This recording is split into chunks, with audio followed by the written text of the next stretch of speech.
What's tubular, pop you? Another demo today. Dexter has made a second appearance. Episode 2 of Dexter's Lab. If you didn't get the reference on the first episode, you probably also didn't get Art Attack. But you get a pass for both. Those are so old school. I wouldn't expect you to get them. For those of you who did, congratulations.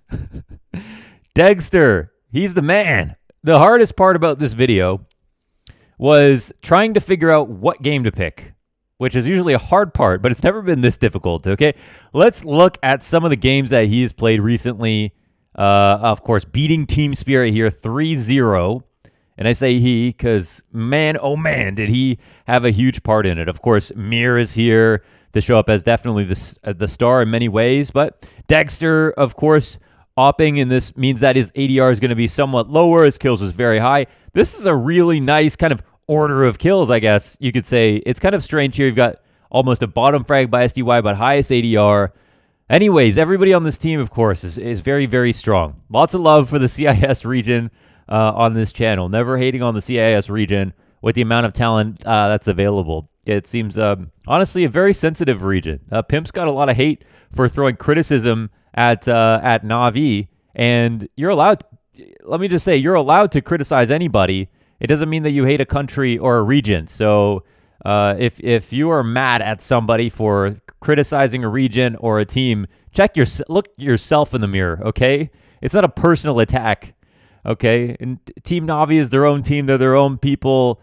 Pimp he doesn't care. He's not here to fight with Na'Vi fans. He's just going to try to say it like he sees it. Everybody should do the same. And he shouldn't be getting death threats for criticizing Na'Vi. That's ridiculous. But it's of course a region that we keep talking about that has such strong talent across the board, who I guess feel constantly like they're not getting enough respect. I don't know why. I feel like real recognize real. Lots of people understand that the CIS region has tons of talent. Spirit is one of those teams on the fringe.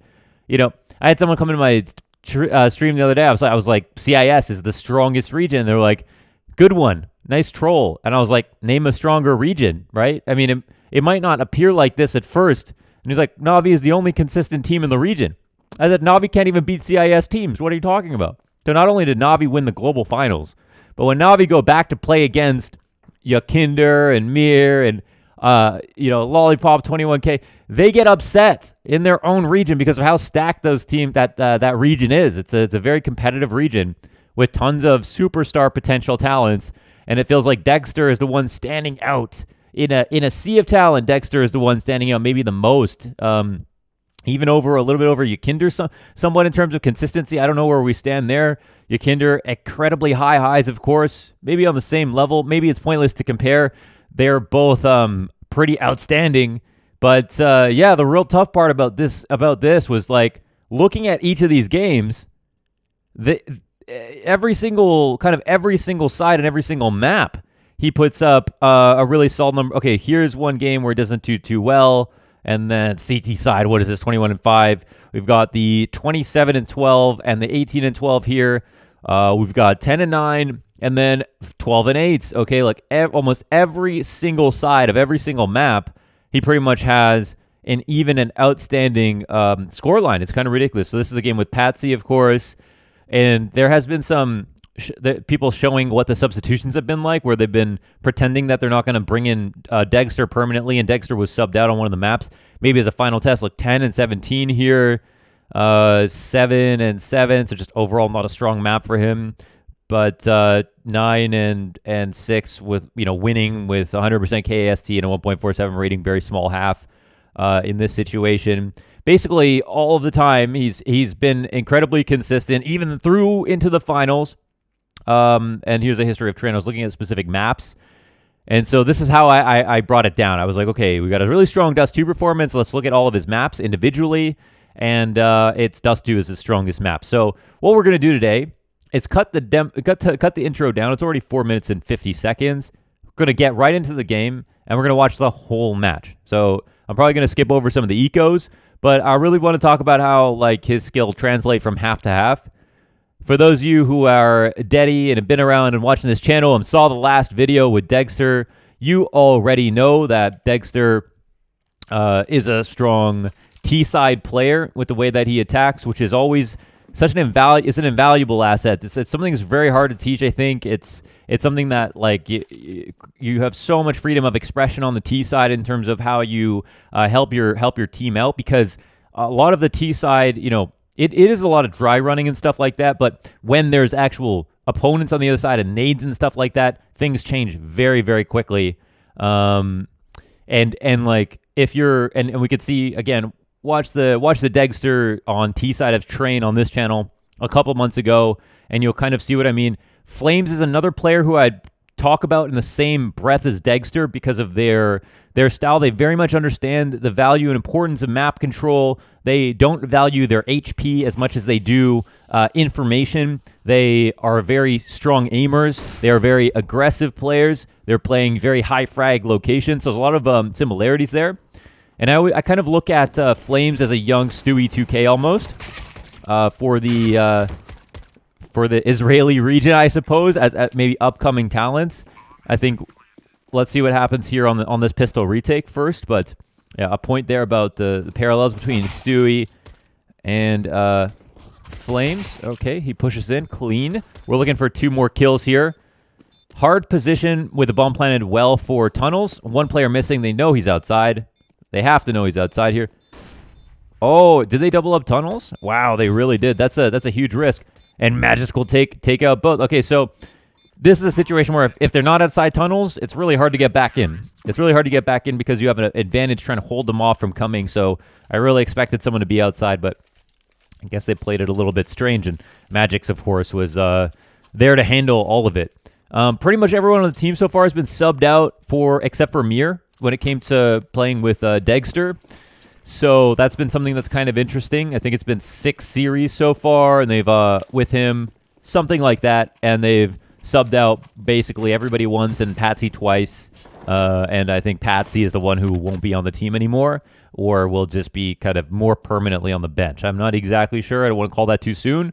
I think they're still deciding, and they haven't made a proper announcement in that regard. It seems like they're just going with the flow of it, and everyone's trying to keep track of what Spirit are going to do with their lineup. But degster clearly is improving this team. The team is winning, plus he's playing well. Always a great sign.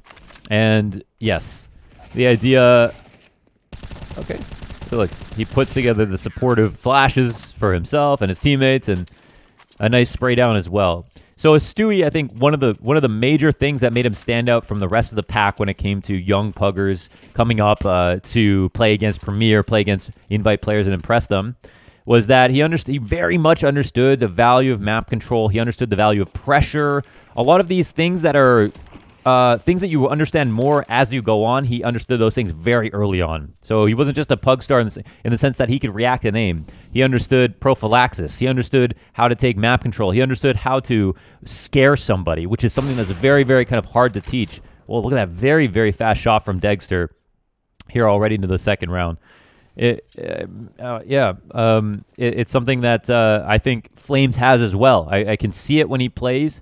I can understand that he's thinking about what his opponents are thinking about, and not just simply what his role is in the round. If there was nobody else on the server, these are the motions that I'm supposed to go through, is what I see from a lot of forgettable players, but from players like Flames and Stewie, especially, and especially underscoring the fact that they're so young.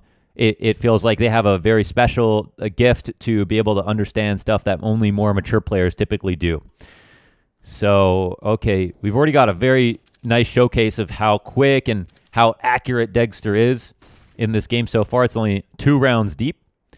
And now in the 2v3, of course, B is under attack. There's a player who can come down late mid because of long control here.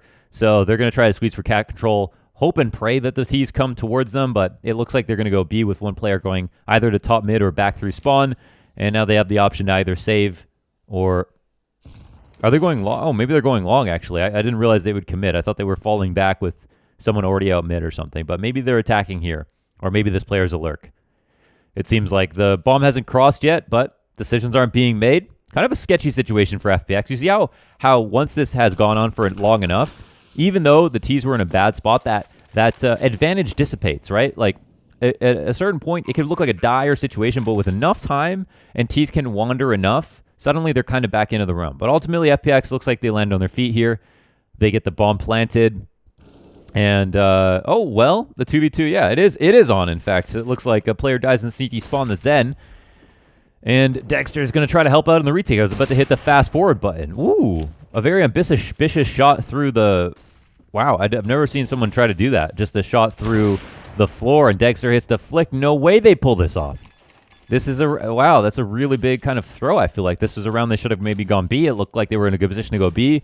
Or, yeah, I mean, I guess... Yeah, I don't know. That's a curious one. Of course, nice shots, and it could have been a round one just on aim after the fact because they had the player advantage. But Magic's win his duel in CT spawn, I think, is the straw that broke the camel's back here. So we've got the op up for SD. Well, I'm going to fast forward through this.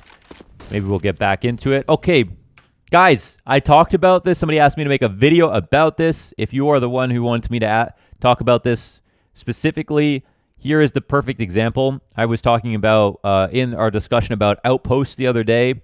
I was talking about certain places that are very, very strong that you can wait, that open up the map in a way that allows freedom of rotations for your teammates and is a very powerful angle to be in by yourself, okay?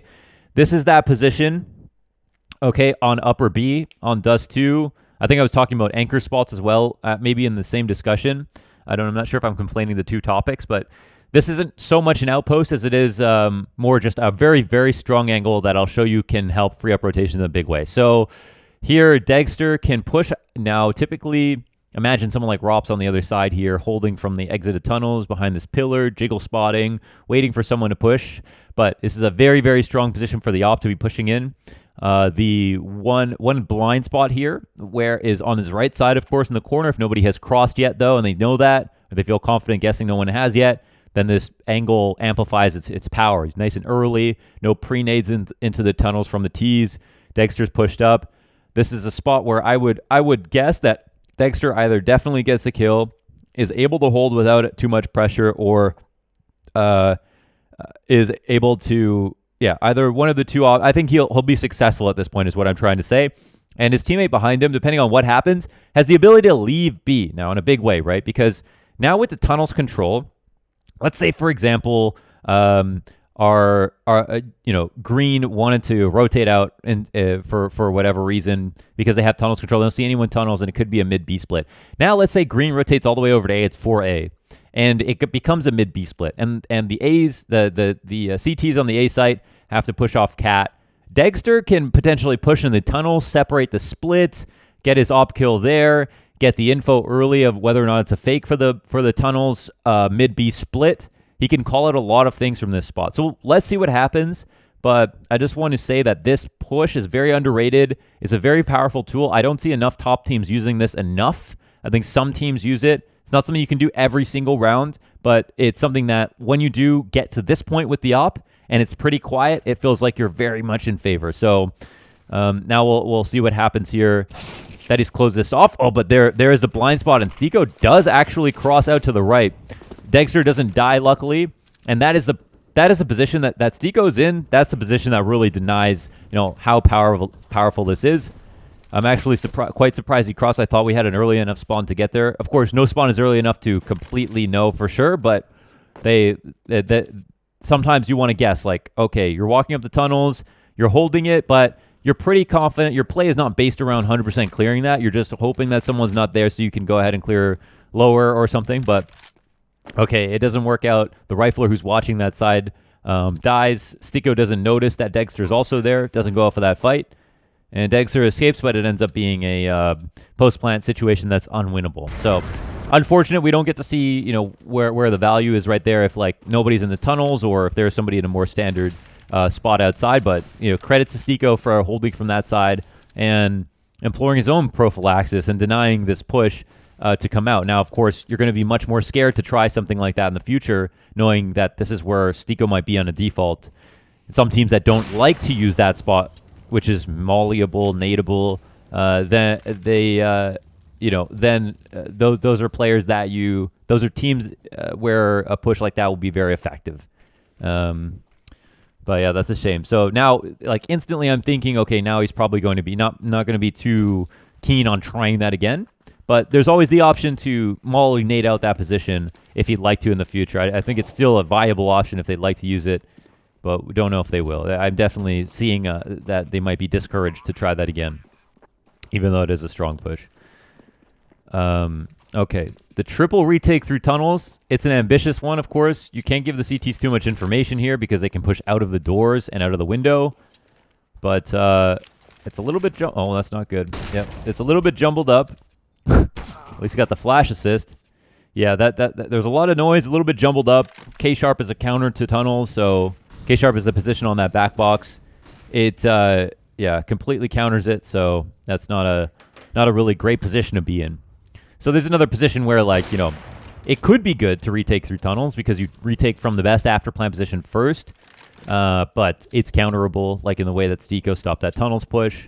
If someone is playing K-Sharp, whether or not they are, you take that gamble sometimes, right? You think, okay, I don't think they're here. Let's try to go this way, retake this way. If they're not there, then we have a really, really good shot. If someone's on the side of big box, free kill. If someone's at car, they got to wait for us to come out. We can start to isolate all of these other positions on the site. We just got to hope that they're not K-Sharp, for example, with an op. That was like their worst nightmare, basically. Here's a shot on Cat. Op shot in. Chris J just rifling. No over flicking, I think, is the only thing to point out here. And degster holding his ground for the most part. But there's no real reason, no incentive to get too aggressive. It's a comfortable spot for Team Spirit with all of the numbers. That's nice. Madden head gets popped off, no problem. And Chris J comes through, the Flying Dutchman, with the one bullet AK, and he tries to get some more. And he runs out past a Molotov, means there's no return. And so I don't know. He doesn't take the advantage, but he takes the opper out. So wow, this is a huge commitment. I don't really like how Fun Plus are attacking from this point on. They had Chris J lead. They had all of the rest of their teammates isolated behind the molly. I think Chris thought with degster dead that there wasn't going to be anybody to refresh his position, but it looks a bit messy. I won't lie. But wow, Stiko, my goodness. We're overdue for a Stiko demo. Did we do one? I think we may have done one. Inferno? CT side? Maybe. Maybe we've done one.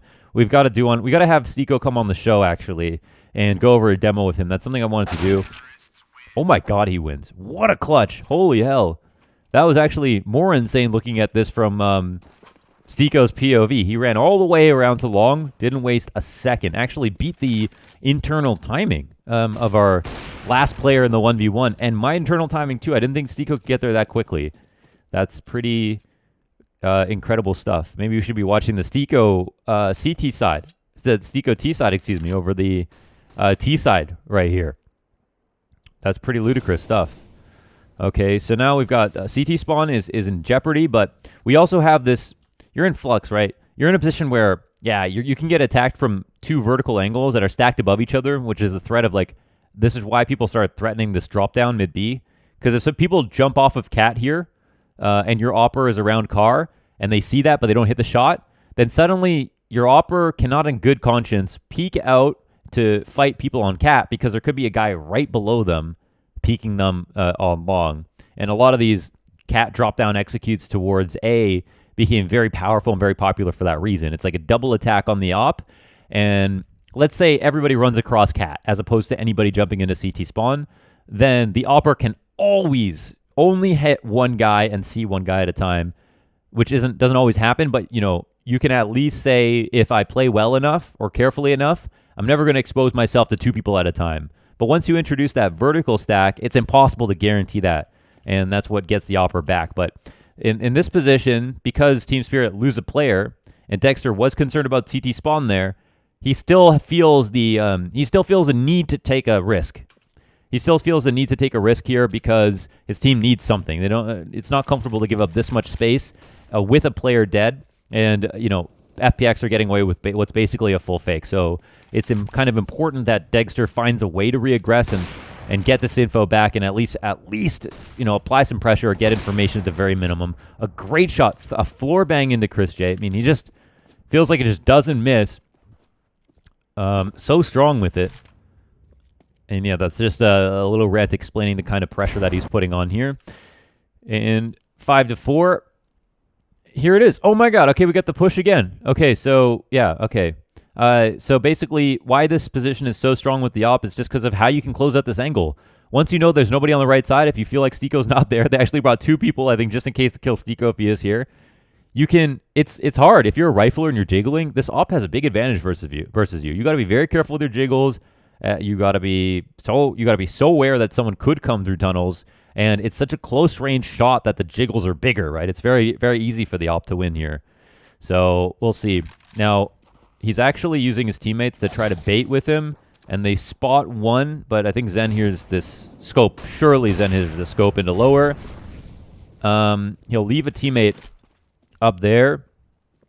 This is an important thing, actually, as well, that this is what I like to refer to as escorting, but getting someone to a position, like leading with an op, but then leaving a rifler there as opposed to leaving an op. Understanding that, like, you can take over a piece of map control, but suddenly the thing that was best to take that map control, like the AWP, might not be the best thing to hold it, which could be a rifle. When you know your op, you don't really want it to be tied down to a position too much. A rifle might have more mobility and open up options later on in the round. Even though an op in upper tunnels would be cool if they came upper tunnels or with one guy or something, a rifler might be more versatile in a situation where he's got a multi-frag, or he has to get a kill and leave, or he wants to like rotate around through T-spawn and try to fight that way, or like wrap long. So sometimes you got to recognize when you want to actually push and leave a certain gun there and when you want another gun to be there. But I'm sure this is all obvious stuff. So moving forward, we got a cat set up with a player in the smoke. Chopper, a very interesting position. I mean, they're probably not going to pre-fire it with the op here, so he just sits in it. And now degster's coming up over top of him. So it's very, very strong to see this vertical stack again. Oh, man, Chopper just does it all. The flashes were actually great. They threw 2 just so that if someone was playing anti-flash, they would turn around and get blinded. And degster just ate both because he wasn't playing anti-flash at all, but that's what Chopper was for. And the great part about Chopper's position is tucked into this wall. He can play anti-flash without actually really even turning around, right? Just stares into the wall. He only has to flick like this as opposed to like a 180. And he also has a nice deep angle, so he can really stop them from swinging out and potentially even line them up almost as they swing out together. So that's well played by Chopper. Degster was in danger in that spot if Chopper didn't do so damn much. And now we see this angle gets played a lot in this position, but it's going to be a B play. So let's take it to the tunnels. Another great flick. Farley goes down. For those who don't know, Farley means dangerous in Danish. And now it means dead. So I don't know what... Oh, no. Don't tell me. Don't tell me Stiko's going to clutch again. Okay, he's got to... Can he jump out? He's got to wait. Oh, he's trying to bait. Oh, my God. Dangerous game to play. Let's see who wins this. And he's delayed long. Oh, my God. Stiko, what a monster. This is actually the Stiko show. Are you kidding me? The 2 clutches that we've watched. Absolutely vicious clutches by Stiko. El Monstro. Beautiful stuff. Wow, that's crazy. It's making him look so good. I mean, he played it to perfection. The shoulder peek was too fast for degster to even react, and then he was just terrified. He can't come forward in the tunnels knowing Stiko's threatening to push, or threatening to peek, and Stiko is delaying time the whole while, and then goes up for the swing when the round's basically over. Like, that's just disgusting.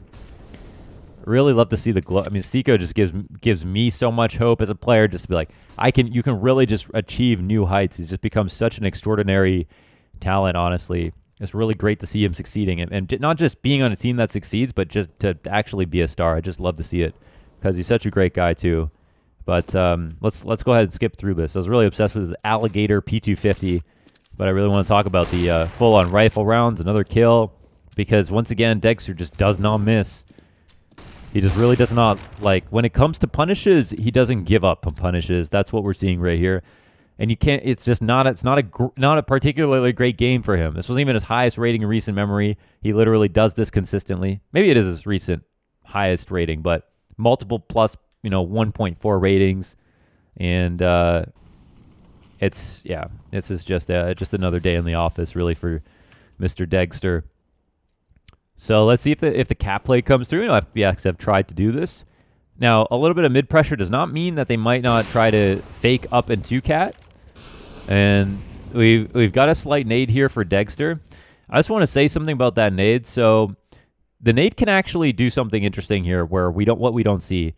Where sometimes you throw it because you want to punish someone if they're coming towards you. Let's say you're running in the CT. You might actually bait someone to come a little bit forward to fight you. You throw that nade, maybe you cover something. Like if FPX were actually faking to go up cat, you could kill them in that spot. Also, it tags and slows. So let's say degster starts to run in CT spawn. He throws a nade on cat. Suddenly hears 4 pairs of footsteps on cat. That nade might actually buy him some time to come back and then fight a cat cross as well. So something I've been doing badly recently when I've been playing a lot of CS is forgetting to use my nades.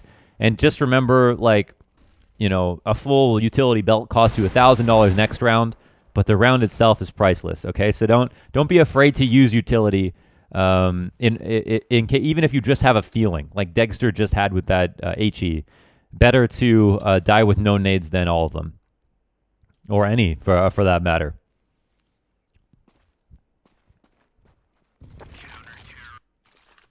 Okay.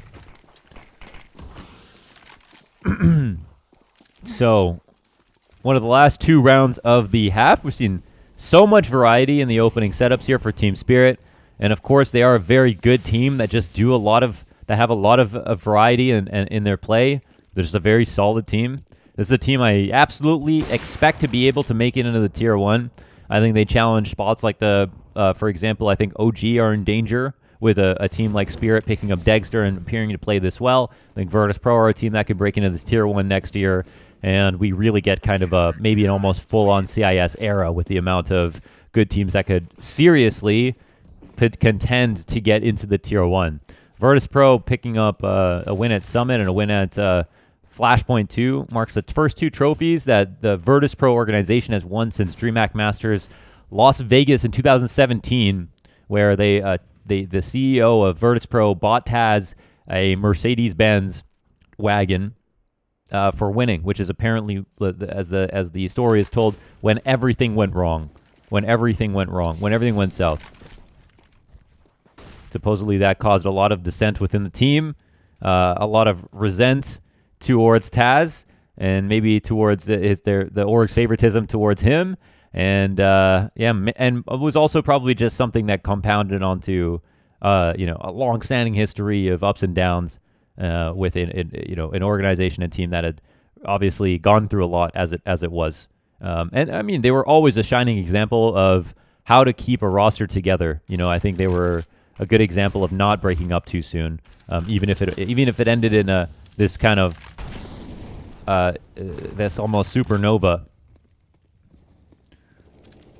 With the team just completely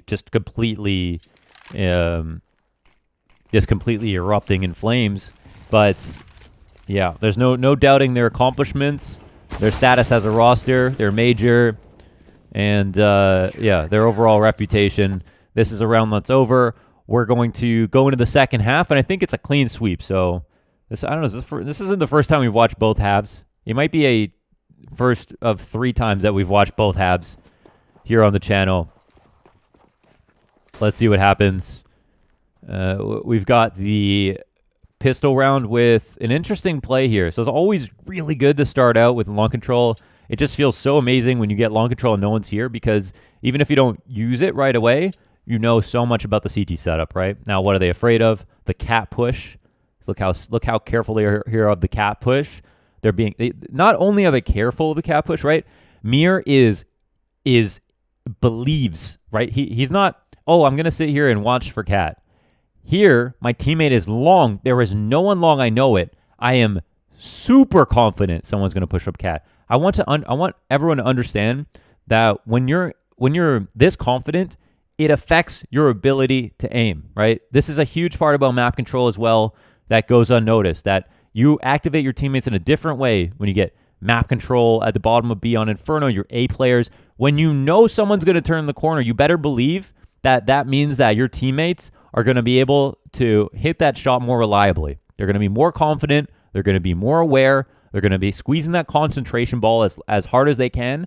knowing that there's a very high likelihood of a fight. Whereas when a player could be anywhere and you're just in a default, you're really not squeezing that concentration ball as hard as possible. It's the player on the other side that's about to peek you that has a big advantage. And I also want to say that this is something that's been debunked about peeker's advantage, that it has something to do with the netcode in the game. It's been shown that a huge part of peeker's advantage is quite simply that the player who is peeking has just a better is more prepared to shoot. Their reaction time is heightened because they know when they're going to peek, whereas the player who is holding an angle cannot be as prepared, cannot be squeezing that ball of concentration as hard for as long and as fresh as the player who is about to peek. Now there have been a couple of, I wish I could link you to the studies, but there have been a couple of kind of extensive posts about this.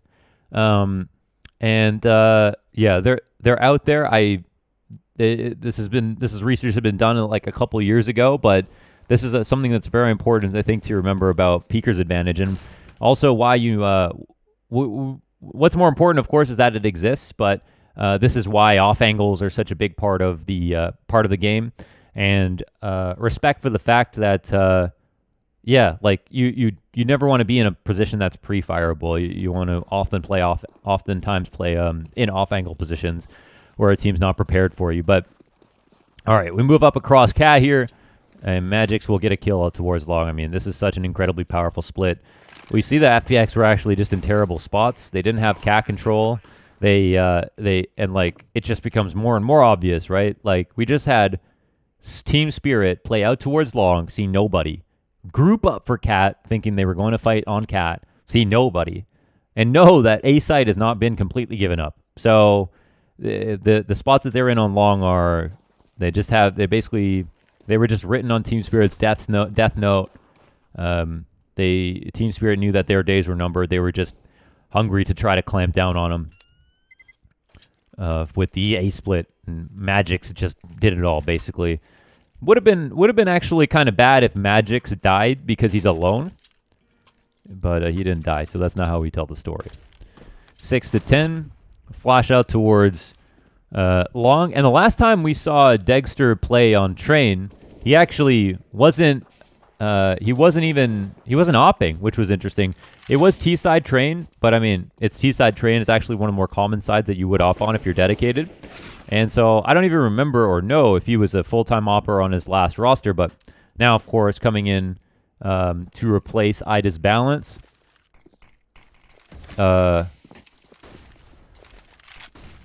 He definitely is. Now, okay, Zen will get a kill here, upgrade to the AK. Look at the swing on CT, a very powerful swing right there to use whenever you feel like doing it. Can be a hard one to stop. We get the plant down for long plat, which means that degster is effectively planning for himself. If no one gets into the spot, then the player on cat is not in a really in a good position to win that clutch unless he has a Molotov. But the round is over and done with. Zen makes a good play going along, but it's not good enough to stop the defense. Stop the attack from degster sitting over a car. And now it looks like the steamroller is coming. FPX lose another round. 4 rounds to go. Maybe a flash goes there over mid, and he ducks. One thing that was really cool to see was degster going for the wall bang on the A side earlier on in this game, on the railing. I think that's also a very good sign of a player. I think it's something that Simple does a lot. Like he'll do something where he'll just call something out. Like he knows that something is happening. It might be a very unlikely shot, but he realizes like there can't be anybody anywhere else. It has to be in this spot. I'm just gonna try it, and that has resulted in a lot of kills that we go, holy shit, Simple, are you crazy? Because he's shooting at a lot of positions that there's a kind of a handshake agreement. You know I'm here, but you're gonna path to me the proper way. You're gonna throw your nades. You're gonna swing on me. You're not gonna go for that wall bang that no one's ever tried before to try to take me out. Wow, a high amount of flash assists I'm noticing here from degster. Just showing us that he's not just all bronze, that he has a little bit of brains as well. Some good supporting flashes. Very careful about this peak. Of course, it's just a very small head peak. If he decides to actually fight, but he doesn't. He approaches it carefully, falls back. He's waiting for someone to try to get some action. FPX, they should be looking for it. Looks like Stico's not enough to stop him even today, and I think this is where the game might fizzle out. degster, he was actually thinking about going back out for a repeat. That would have been fun to watch. But we don't get that for now. Very much opping with the pack in the mid-round, playing back, making sure to be able to refrag. Again, throwing a lot of flashes and utility. And it is interesting to see how often the Opera is carrying the bomb, as well as how often the Opera is throwing support nades for the riflers to peek an entry. And, the best way to play this role, this kind of like Fallen style of T-side opping, is to try to just make sure that you're as close enough to the pack. Your spacing is really everything, because you just do not get a punish if you're not close enough to the action. Here's an example where the punish could come in. And there's also an example where I think degster is fast enough to hit that shot, but might not have been prepared for someone to swing out from the left side. Even though it's equivalent, I think it does have a psychological effect to not be ready for the side that someone swings out on. Okay, 2v2 situation. Someone is actually near the ramp, and Farley jumps up and into degster's arms, but now with the one player left alive, degster doesn't know where he'll be from. He complicates the position with this extra smoke, but complicating the position when you don't know where the other person is can actually be a boon, whereas the other person needs to find out where you are and now has no idea when they once had an idea. And look, he's just isolating the position. He knows that Chris J is here, right?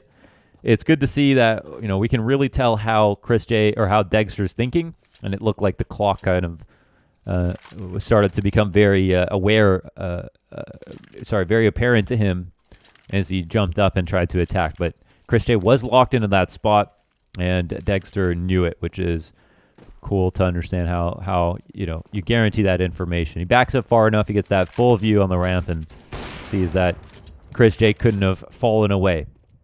But this clutch keeps FPX alive in the game. And degster comes through with an opening, misses a shot, and there's a rifler on the corner who I feel like Chris believed he did more damage than he did because he got the dink off. And to be fair, a 30 damage dink to the helmet should not make the same noise that a 90 damage or 100 damage dink makes, right? It should make a much weaker sound that doesn't give you so much confidence to go for a peek like that, because of course Chris J would have peeked out, and then degster would have opped him, and then he would have gone, fucking kidding me, I dinked him. But it was actually a 29 damage dink. Really didn't amount to anything. We've got the round 1 here for Team Spirit. And again, we get degster buying guns for a few seconds. It's just such a strong op map on the T side in the opening, because wow. All right. Well, you getting there first to spot down mid. That you have no incentive to really do anything else unless you have a long spawn, or you just don't have. You're all the way over towards B, and here, things appear to fall apart a little bit. The T's are very comfortable about peeking everything, getting lots of map control. And hold on a second. Did I miss? I think I missed him opping the cross. Did I miss him opping the cross here? Let's go ahead and check this out. Oh, that's through the door. 2 rounds in a row, poor Stico has been eliminated through the door. And he sees 2 other players cross. That means they can take a site. The bomb gets dropped back. This might not even be around that they need the bomb. Okay, the pistols are still doing work here. And we know that someone has been crossed, I think, towards tunnels, no? The last guy? Oh, I guess he's coming out towards the long, and it's a farm. Easy game, easy life. Fantastic stuff from degster. That one was a bit all over the place. I hope you enjoyed it. Welcome to Dexter's Lab Part 2. I don't know what I'm going to name this video. I can't name it Dexter's Lab Part 2, but yeah, that's it for today. So I'll see you tomorrow for another demo.